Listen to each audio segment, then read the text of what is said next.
celebrating a special occasion, or just love fine dining, you're in the right place. Come experience the crown jewel of South Point restaurants, Michael's Gourmet Room. Welcome. With over 600 different types of wines and magnificent dishes prepared tableside, you'll revel in the rich classic Vegas decor and the best black tie service in the world. This intimate gourmet room has earned accolades galore. Come to Michael's Gourmet Room for an unforgettable dining experience.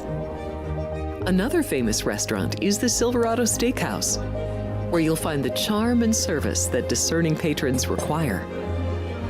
From top quality steaks and chops to fresh seafood and desserts, you'll love the award-winning wine list and menu at Silverado Steakhouse. Steak lovers have even more options with primarily prime rib. Catering to hearty appetites, the menu features a variety of flavorful prime rib cuts, dry aged to ensure tenderness, and then seasoned and slowly roasted. Although prime rib is our specialty, it's not the only thing on the menu. There's something for everyone.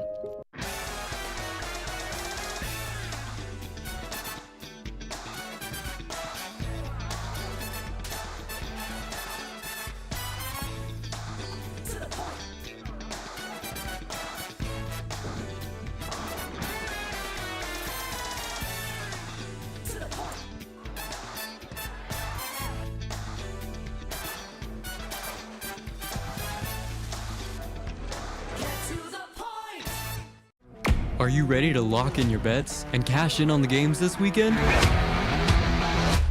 Join Jeff Parles and Alex White. One of my favorite plays here is getting 2 touchdowns with Florida State. Even though the total's been batted down a little bit, I still think it's okay to go under. Chris Andrews and Vinny Magliulo. I don't think this is a great Kansas City team. I think the Chargers win this game. All right. If you see a hook here, it's not going to last long. The wise guys are certainly not going to play the favorites. Every NFL matchup, every college game that matters, the spreads, the stats, and the smart money plays. Are we sure either of these quarterbacks are good? Hell no, we're not sure. Bet your winning edge with Football Frenzy, streaming live on YouTube every Friday at noon Pacific. It's Sports by the Book at the South Point Studio. Here's Jeff Parles and Alex White. Welcome in, everybody, and happy Friday. This is Sports by the Book. We are live from the South Point Hotel and Casino, Monday through Friday, 10 a.m. I'm Alex White. A lot to get to today. Of course, we have to recap the game from last night, NFC West Showdown, where Mac Jones led his team to a victory over the Rams. We've got 5 college football games on deck, and the division rounds are set for the MLB playoffs. Excited to get to that. Kind of looking ahead, game 1s are tomorrow on Saturday. And then, of course, remember to join us at 12 p.m., 12 to 2, every Friday. Football Frenzy here with myself, typically Jeff Parles, and Chris Andrews and Vinny. And today it'll be myself and the bookmakers. We will go through as many college football games as we can. And, of course, week 5 in the NFL. Jeff, a little under the weather, but he is stepping in. He is going to join me remotely. So I'm happy to bring him in here with us. We're going to first recap. Jeff, thoughts on Mac Jones leading the Niners to a victory over the Rams? Well, first off, Alex, sorry I'm not there with you. My body had different this morning, but happy to be with you right now. All I'll tell you is last night, we kind of poo-pooed it yesterday on the show of like, hey, the Niners have no skill position players. Mac Jones is playing. He's not 100%. But we kind of forgot that how good Kyle Shanahan is. And this Niner team was already 3-0 with Brock Purdy only playing in the first game, didn't play the next 2. Gordon was awesome last night. Jones played great. The Rams sleptwalked, and they paid the price. And in the end, more so than anything, Alex, I think the biggest thing I take away from yesterday, more than anything, is that the NFC West is going to have to go through San Francisco now, even with all the injuries, even with Brock Purdy's health being a big question. They're 3-0 in the division. We talked about this with the Chargers in the AFC West, how big of an advantage being 3-0 is in the division, and the Niners are now 3-0 in the division. So again, that Jacksonville loss that they had actually doesn't hurt them too much, but a big win last night for the Niners. Pretty impressive, really, with all things considered and the injuries that they have had to overcome there. But yeah, big win there for Shanahan. And we did talk about, they do have Robert Saleh now calling the defense, and it was a big, good defensive effort from that team. We had another football game, of course, in college football last night, and you and I both said Sam Houston State as the favorite. That doesn't feel right. New Mexico State. The whole way, honestly, wish I played it a little bit heavier than I did. That's really all I have to say on that one. My only question to you is, how good does that Texas win look now? Because, of course, they did shut out Sam Houston State. We're all thinking, okay, maybe this is the game they needed to get right, and they've got a big game coming up tomorrow against the Florida Gators. Are you still confident in Arch Manning and Texas here? Well, I know you guys will talk about it on the Football Frenzy show, which tune in at noon. Alex and Chris and Vinny will be with you here today. Alex, I don't know if you saw this morning, that number got clocked down. They're all over Florida even further now. I saw even 4.5s in the market on that game. I don't know. I think now we're probably a little too shy. I didn't really take anything from that Sam Houston State game anyway, just because I thought the Bearcats were completely overmatched. So we'll see. If we get to 4 in that Texas game that's coming up tomorrow, it would probably be a lay at Texas. But you really can't take anything from the non-Ohio State games that Texas have played so far this year. Yeah, big difference of strength of schedule for those two teams going into that matchup. I'm a little angry because I went back and forth way too much all week. I wanted that 7 and never jumped on it. And now I think the number is just right. And the Sharps have gotten the best of it there. But let's go to some baseball. Let's get your thoughts on our division matchups. They are set. I'm going to go in rotation order for tomorrow's game 1s. But we're going to kind of go through who we expect to be the starting pitcher and then the series price. So starting with the Yankees and Toronto, I was fortunate. Garrett Crochet came through for me, got game 1, but the Yankees ended up pulling it out and winning that series. Nice 4-0 win for them. Did not get the over in that one. Now we're looking at the Yankees going to Toronto. Blue Jays are the dog here. Plus 130 for the series. I think it'll be Luis Gil and Kevin Gausman in game 1. Thoughts overall on this first series? Well, first off, Alex, that was an epic from Cam Schlitter last night. Yeah. Just absolutely incredible all the way around. What a performance by the rookie to do it to his childhood team and advance the Yankees on. They just needed that one big inning. For this game tomorrow in this series, I think the pricing is right. The Yankees, even without home field, should be the favorite, playing so well over their last 40 games. And I know that they lost the season series to Toronto. That's the reason the Jays have home field in this series and throughout the AL. But I actually like Toronto tomorrow, which means I would be looking at, let's find out what you did in that wild card series, Alex. Let's take the Jays to win game 1, but the Yankees to win the series. Some I'm sure with the DraftKings and the FanDuels of the world, that would be the only way that I would look to play it. Jays have a pitching advantage with Gausman over Gil for Saturday afternoon in north of the border. So that's the way I would look at it.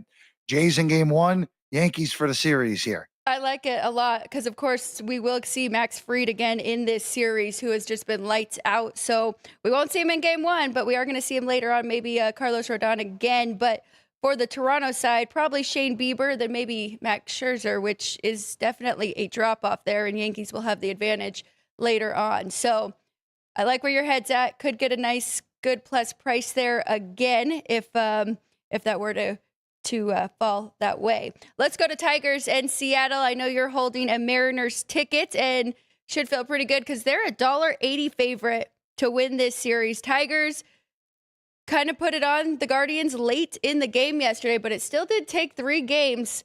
They won't have their ace in game 1. It will be Montero and Luis Castillo in game 1, and we know how good he is at home pitching for the Mariners.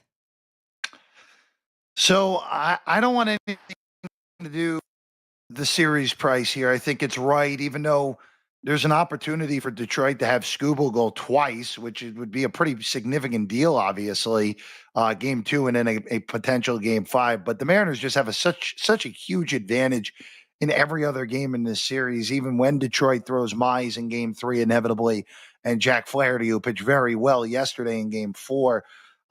Boy, minus 210. I know it's Montero, and it's essentially a bullpen game for the Tigers tomorrow. But that feels a little bit steep. But in the end, I have the Mariners in 4 here. I think this will advance. They'll take on the Yankees. We'll do it again like we did in 2000 and 2001 with these two teams duking it out in the ALCS. So like Seattle for the series, but I already, like you said, already have my AL tickets. I'm not going to lay a price here. Yeah, no, I don't blame you at all. And I'll have to get my numbers, but that does look like a big price on a team that is coming in, just played 3 games, took a while, but their lineup did get going there. And the Mariners have just been waiting. But to your point, long term, Castillo, George Kirby, Brian Wu, who's been awesome this year, and Logan Gilbert is their projected pitching staff there. So it is going to be a tough hurdle for the Tigers in that one. The big one, we already have our pitching matchup for Game 1. Dodgers, $1.25 in the series. If you like the Phillies, plus 105. It's going to be tough for the Phillies here because if the Dodgers start hitting lefties, that's all they've got, right? 3 in a row, but it will be Christopher Sanchez who gets the ball in Game 1. Shohei Ohtani on the other side.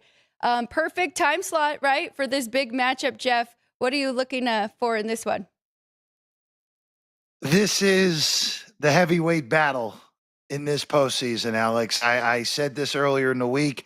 I expect the winner of this series to win the whole thing. And I lean to the Dodgers in this series. I just think when it's all said and done, even with how disastrous their bullpen has been this year, Phillies bullpen hasn't been great either. So I give the Dodgers the slightest of edge with the starters. I mentioned this. I know I mentioned this on Tuesday, and we saw it on Wednesday. If Dave Roberts is aggressive with Roki Sasaki out of the bullpen, the Dodgers have a guy who's going to shut you down in the 9th inning or the 8th inning or however many innings Sasaki pitch. For Game 1, I under 4. Dodgers exploded against Cincinnati, but we're dealing with Christopher Sanchez, who's been as good as anyone in the National League other than Paul Skeens. Ohtani's been virtually unhittable his last 4 starts. Yep. I think first 5 under 4 is the best bet in this game. Shop around on your pricing, Alex, because I saw we see this in this day and age after the immediate when the new books came in. We saw sometimes difference in pricing from Nevada to outside of Nevada. We haven't really seen that recently on this series, where you see some of the newer books actually have Philadelphia as the betting favorite. Obviously, the Dodgers are the betting favorite here at the South Point, and other books here in Las Vegas. So shop around. If you're in a different state and you find a plus price on the Dodgers in this series, I would take it. I really don't have a problem if you take a plus price on Philadelphia. This series is so even, but in the end, I have the Dodgers winning this series, and I'll stick to my guns on what I said earlier. The winner of this series wins it all. So I guess that means I'm taking the Dodgers to win it all entering the DS here. I'm not going to lie. I'm kind of with you. I do think this is the heavyweight, and whoever moves on from this is in the driver's seat to win the World Series. It's going to be really interesting. About 2 months ago, there was a 10-1, took a little bit of that on the Phillies to win it all. So I'm glad you said that. If I can get a plus price with the Dodgers, I would not mind that. I am concerned with the projected lineup right now. It could be Christopher Sanchez, Ranger Suarez, Jesus Luzardo, right back to Christopher Sanchez. I mean, this Dodgers lineup is just too good to not have a righty in that rotation and kind of mix it up. So it'll be interesting. The Dodgers, they look like the real deal once again, just like we saw last year. Yeah, I mean, look, we talked about it. The Dodger bullpen had the most blown saves of any team in the postseason. They had the most, Tanner Scott had the most blown saves of anyone in Major League Baseball this year. So, yeah, look, if their bullpen figures it out, they're still the best team. If they had even blown half of the saves they blew this year, they would have the best record in the National League instead of the Milwaukee Brewers, who we'll get to in a few moments. And, Alex, you mentioned it. It probably will only be the three-man rotation for the Phils, because the way that this schedule breaks, the NL teams are off on Sunday. So regular rest for Game 4 for Sanchez, regular rest for Game 5 for Suarez as well in a potential game 5. So Phillies are likely only going to need 3 guys. I know the Dodgers have been very tepid with pushing Ohtani, and correctly so, off the Tommy John surgery last year. So we'll still see Ohtani probably in game 5. Yeah. Just a question of who will go in game 4 for LA. Yes, that is correct. All right, let's go to the last series here. Cubs, Brewers. We get to see a division matchup in this series. It's funny because the Cubs and Padres were the tightest series price, and now the Cubs and Brewers are Brewers minus 115 here at the South Point to win the series, and the Cubs minus 105, best of 5, of course, in this one. I feel bad for Padres and Padres fans because they just can't get over the hump, and it was all Cubbies yesterday. Colin Rea is what I'm seeing, should get game 1, and Freddie Peralta, who has been awesome at home all year for Milwaukee. We saw Ray pitch out of the bullpen yesterday in game 2 for the Cubs. Yeah, I expect to see him tomorrow. Like you said, Freddie Peralta goes for Milwaukee, all this rest. Alex, we mentioned it yesterday. Cubs become the first team in this format to win a wild card series from the National League Central. It's also the National League Central's first playoff series win since 2019, which is kind of crazy. And now the Central's guaranteed a team in the NLCS with the Brewers and the Cubs playing each other. I like Milwaukee in the series. I know this is kind of funny coming from me, where I basically bashed Milwaukee most of the summer, saying that they're nowhere near as good as they were. We're fortunate. Their batting, their hard hit rate, their expected batting average didn't match up with what it's supposed to be.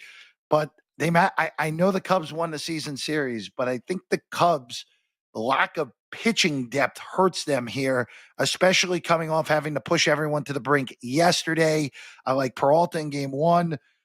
Maybe we do a rare home team run line here in this game, Alex, and lay the 1.5 with a plus 145 price on Milwaukee. I know we don't like doing that because in order for a home team to cover the run line, we have to do it with one less at bat more times than not. But I like the Brewers in the series. I like the Brewers 1 to take a 1-0 series lead, and I think we end up with a 2018 redux with the Dodgers, the Brewers in the NLCS. You can see a low total there, 7 here at the South Point. This one, too, I do trust both guys. I do think a first 5 under is in play for this game 1 as well, under 4 here at the South Point, minus 115. I think that's a pretty good one, too. This series, for me, will definitely be game by game because I think it's going to be a long series. Don't even really have a feel for who I think is going to come out of it because, I mean, the Cubs were so good to start the season, best offense in the league, and then kind of fell off, and the Brewers were the complete opposite, slow starters, but then went on that magical run twice with those winning streaks throughout the year. So maybe the Cubs have found it again. I don't know. It'll be a game to game, but I'm with you on game 1. Peralta's just been so good, lights out at home. I think that is a fair price, minus 150 for them. It will be a shorter show for us today. Our crew working hard to get ready for Football Frenzy. I do just want to mention there is a WNBA Finals game starting today in Las Vegas.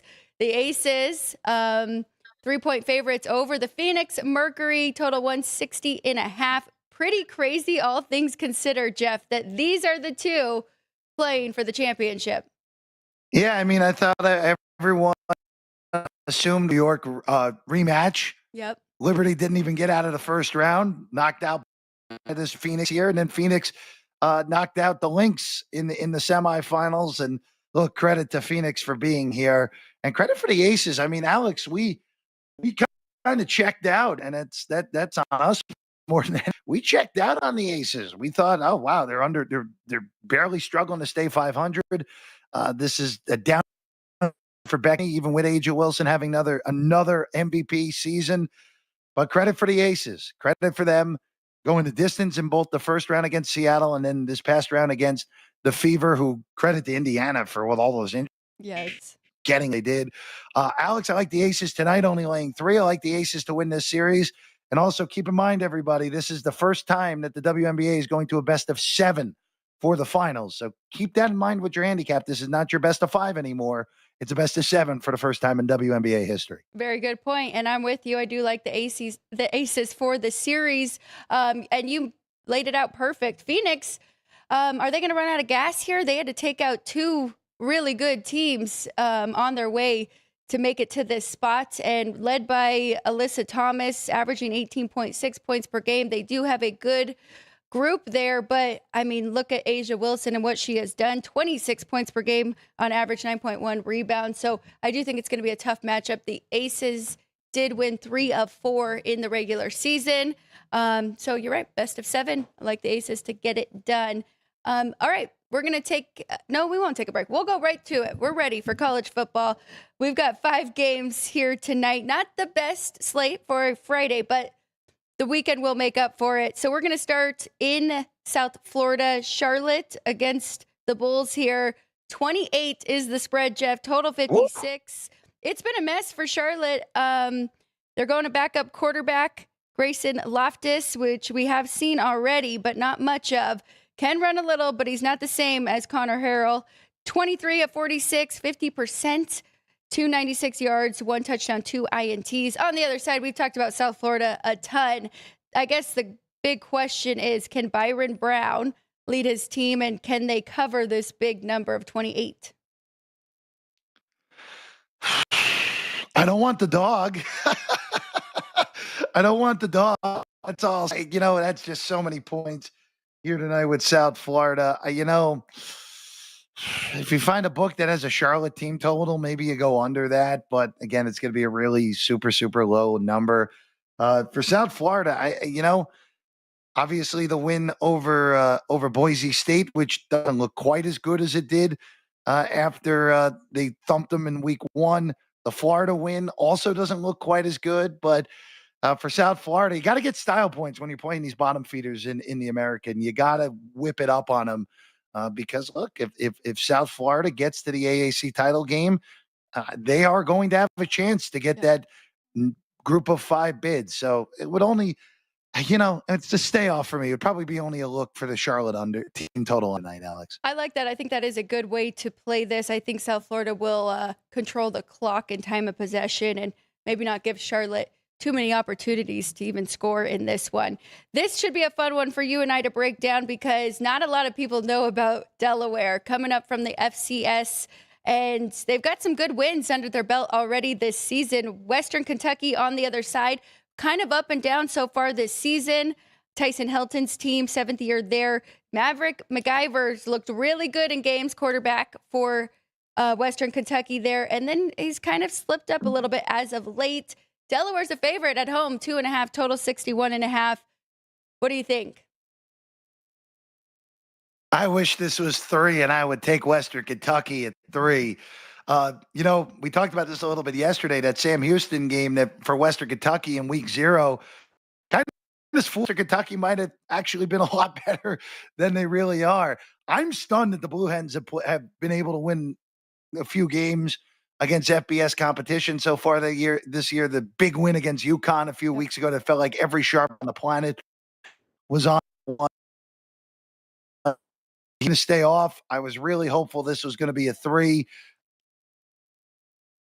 The 3s that were there, and now this is a complete stay off. I am going to jump in here on the dog. I wish it was a 3 as well, Jeff, kind of waited, but I do think 2.5 is enough. I've actually made Western Kentucky a small favorite on the road. Hopefully I'm not too late to upgrade Delaware, but I think this is a little bit of a prove-it game for Western Kentucky. Like, welcome to the Conference USA, Delaware, but we're a step above still. So taking the 2.5, I think they should be a small favorite on the road. We'll see what happens in that one. Ultimately, I do think it will be a pretty good game there between those two. Let's go to New Mexico and San Jose State. This is a tough one here. The Spartans are a 2.5-point favorite at home. That's right where I made this number. Total 58.5. New Mexico coming off a very good big win over New Mexico State, and then we just saw New Mexico State look great last night. San Jose State 1-3 on the year has not been what we expected. Do you like anything in this one? It's a stay off for me. Yeah, it's a stay off for me too. You mentioned it at the end there. San Jose State's been a massive disappointment this year. I thought Ken Niumatalolo was going to have that team in contention. It does not look like that's in play. And I got to credit Eck, the new coach down in New Mexico, coming over from Idaho. They have the big win over UCLA. You mentioned that they really dominated the second half against their in-state rival, New Mexico State, last week. What a really, really good win that was for the Lobos. I'm staying out of this. If you made me play it, I would take the dog on the money line, but I'm not confident enough to bet that. It is a Friday night game. Maybe we do see the best of San Jose State in this one. Moving to the next one here. Make sure I didn't skip any. West Virginia, BYU, 19.5. Cougars haven't really done anything wrong for us to want to fade them. A couple of us on East Carolina 2 weeks ago, but BYU continues to roll. It's a big spread, but West Virginia has just got cluster injuries for Rich Rod's team. Now on their third quarterback, redshirt freshman Khalil Wilkins will get the start here. So I just think this is an uphill battle. It's going to be tough for West Virginia. What do you think the best way that we could play this game is? Is this another team total under, maybe BYU team total over? Or do you like the dog? Are you taking the 19.5 with Rich Rod's team? Oh, I'm staying the heck away from this game, Alex. There's even some 20.5 in the market on this house. So by the time the game starts at some shops where it gets to pass up West Virginia, but I have to stay disciplined here. This is a brutal road trip for the Mountaineers, going to elevation in Provo against the BYU team. Their defense is really good. I don't think the BYU's defense is getting the credit for how good they are. So I'm going to stay out of this, Alex. I have nothing here. It is funny because, yes, staying disciplined is very important. And I've gotten burned taking the points with West Virginia a couple times. Paid off once against Pittsburgh. But since then, I just think the injuries are really showing up, and it's tough to overcome those. Let's go to the last game. Another defense, which Bruce Marshall was in studio with us, and he gave them credit. San Diego State's defense has been awesome. I think they really showed up with that shutout against Cal. Now, coming off a 6-3 win over Northern Illinois, it was a brutal game, but they found a way to win. They scored 6 points last week, Jeff, and now they're laying 6.5. That kind of tells you where Colorado State is right now. 1-3 coming into this game. Jay Norvell, I'm kind of worried. He needs a big win. But I kind of like SDSU in this spot with that elite defense. What do you think about this one? Would only be the under. I don't know if these teams are really going to score tonight. Colorado State's offense has been abysmal to begin the year. San Diego State's defense is back-to-back. I mean, they've allowed 3 points in 2 weeks against Cal and Northern Illinois. Now, NIU's offense might be the worst in the country for an FBS team, but it would only be a look to the under. I'm not interested in laying points, though, with San Diego State tonight. I am very tempted. Can they win by a touchdown? 6.5 is the number here for the Aztecs. Impressed with their defense, though, so far. It will be backup quarterback Jackson Brusso for Colorado State. Kind of went to him after things weren't working out. So we'll see. We'll see. We got 5 football games on a Friday. Looking forward to that, and a WNBA tonight. We went over MLB, which will start tomorrow. Looking forward to those as well. I'm going to let Jeff go. I appreciate you hopping on, even though you are under the weather. Hope you feel better. Have a great weekend. We'll see you on Monday. Yes, you will. And, of course, tune into Football Frenzy at noon. Alex, Vinny, and Chris got you covered. The best football preview show in the biz right here on the Sports by the Book channel. Thank you, Alex. Thank you, Jeff. We'll see you later. Feel better. As Jeff mentioned, 12 o'clock, we will have Football Frenzy here at the South Point Hotel and Casino. Looking forward to that. It's always a fun show. We're going to go through the best matchups for Week 6 in college football, and then Week 5 for the NFL.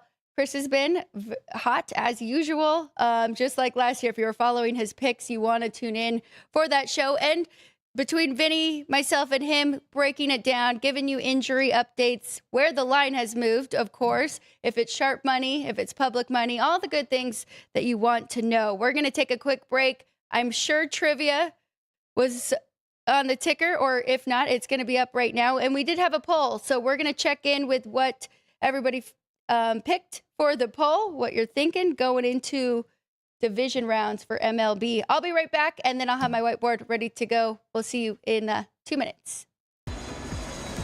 Heading to Las Vegas to catch the action at Allegiant Stadium? Skip the traffic and the sky-high room rates of the Strip. Book your stay at the South Point Hotel, Casino, and Spa. The South Point is located just 7 miles away from the stadium, and it's a quick trip up the freeway, making it an affordable rideshare or taxi ride. And don't worry about getting here when you land in Vegas. We offer a convenient airport shuttle to get your getaway off to a stress-free start. Shuttles are also available on Raider game days for a small fee. So whether you're rooting for your team or seeing your favorite band in concert at Allegiant Stadium, South Point Hotel, Casino, and Spa is your ticket to all the excitement.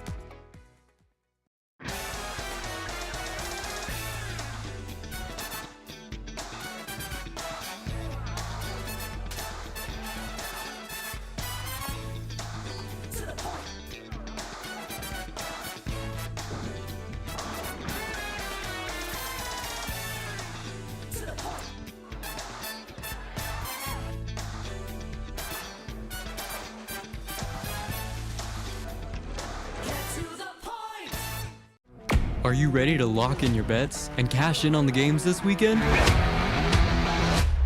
Join Jeff Parles and Alex White. One of my favorite plays here is getting 2 touchdowns with Florida State. Even though this total's been batted down a little bit, I still think it's okay to go under. Chris Andrews and Vinny Magliulo. I don't think this is a great Kansas City team. I think the Chargers win this game. All right.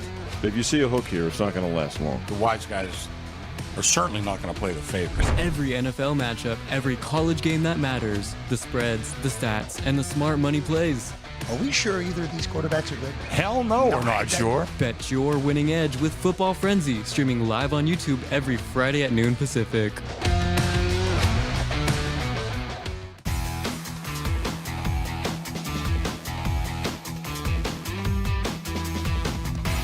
Welcome back, everybody. Sports by the Book, live from the South Point Hotel and Casino. I'm Alex White. Happy to be with you on this Friday. An hour and a half. Football Frenzy comes to you. Week 6 college football, Week 5 NFL. Myself, Vinny, and Chris Andrews, all here at the desk, going over all the best games and, of course, the entire NFL slate. Before I get to the trivia and the poll, I do want to remind you, we've got the parlay cards here at the South Point. 2 weekends now of the 6 or 5. I don't know if these started with college or NFL, but 2. We've had some big winners cash off of $10, $20 bets. Come pick your favorite. We have ties win. We have half point teaser. We have reverse teaser, which we did have one winner so far this year, which is pretty wild. NFL reverse teaser. So Panthers -6.5 if you're interested in that over the Dolphins. It actually doesn't sound like a terrible play there. But yeah, come check them out. What about the Jets? -4.5.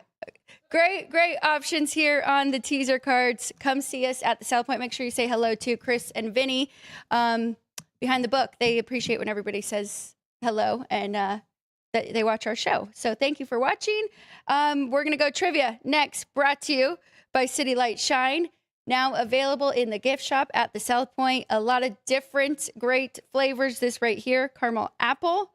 So City Light Shine, thank you for sponsoring our trivia. Question of the day is a basketball question. NBA legend and Hall of Famer Jerry West retired from professional play on October 3rd, 1974, after 14 seasons exclusively with the Los Angeles Lakers.